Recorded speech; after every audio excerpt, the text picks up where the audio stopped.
Papa Dwight Ramos lumipad tilian sa loob ng game venue. Kai Sotto unstoppable, hindi na mapigilan sa loob ng painted area. Binaliw at pinaglaruan pa yung depensa ni Liu Cheng. Ganda pa ng kanyang depensa, nag-alam mo tombo. Ginawa ng dunk party ng Gilas Pilipinas. Japet Aguilar, gigel na gigel, gusto pang sirain ng ring. FIBA Asia Cup Qualifiers, bakbakang Gilas Pilipinas kontra Chinese Taipei. Home court advantage ng ating pambansang koponan. Pangalawa at huling laro ng Gilas ngayong first window. Same starting five: Scotty, Kai Sotto, Calvin Optana, Dwight Ramos at Justin Brownlee. So first quarter, gigel agad itong si Kai Sotto, aggressive, tungkab nga lang ang kanyang dunk. Agad namang bumawi si Kai Sotto matapos ipasok ang kanyang dalawang free throw shot. Ganda pa ng kanyang block shot, tinitigan pa ang Chinese Taipei player. Halfway mark, sagutan na yung best player ng dalawang koponan. Justin Brownlee agad na kumakamada, mainit na agad ang kanyang outside shots. Pero sumasagot itong star player ng Chinese Taipei na si Cheng Liu. Dalawang 3-point shot agad ang kanyang pinakawalan para itabla sa siyam ang laro. Pero Justin Brownlee nakuha na yung redeem.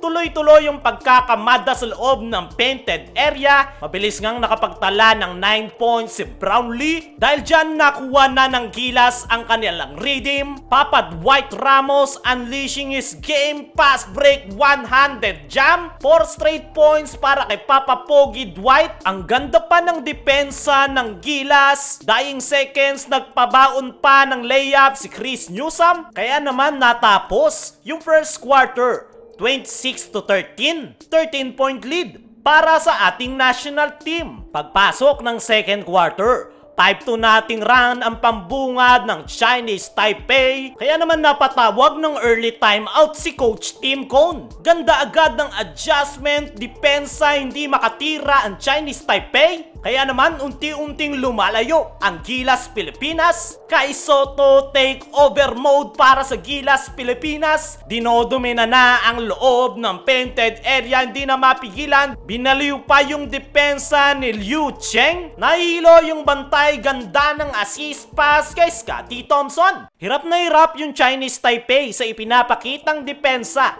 ng Gilas Pilipinas. Halfway mark, medyo bumagal yung tempo ng laro ng dalawang koponan. Pero kahit medyo bumagal ay consistent pa rin at tuloy-tuloy yung opensa ng Gilas Pilipinas. Ganda ng ball rotation, namamagana sa 20 ang abante ng ating national team at natapos na nga yung first half 52-27, 25-point lead para sa ating national team. Kai Sotto ang leading scorer kung saan nakapagtala na ng 14 points. Kasama naman niya si Justin Brownlee with 13 points. Maya, gamit ang ating sponsor na 1xBet. I-click mo lang ang link sa comment section, mag-register at ilagay ang ating promo code na 1xBallers. Mag-deposit at matatanggap mo agad ang 7,000 bonus galing sa 1xBet. Pagpasok ng third quarter, dalawang 3-point shots agad ang pangbungad ng Chinese Taipei. Pero Justin Brownlee take over mode na para sa Gilas Pilipinas. Hindi na alam ng Chinese Taipei kung paano pipigilan si Brownlee. Pinosterize pa ang isang player. Double-double na si Justin Brownlee. Under 2-minute mark, take over na yung mga batang players na sila Kevin Kiambao. Ganda ng opensa ng mga batang players. Binibigyan sila ng chance ni Coach Tim Cone na magpasikat. Kaya naman natapos yung third quarter 82-41, 41-point lead para sa Gilas Pilipinas. Fourth and final quarter, sinusubukan pa talagang humabol ng Chinese Taipei. Pero kontrolado na nga ng Gilas Pilipinas at ang ating pambansang koponan ang kukuha ng panalo.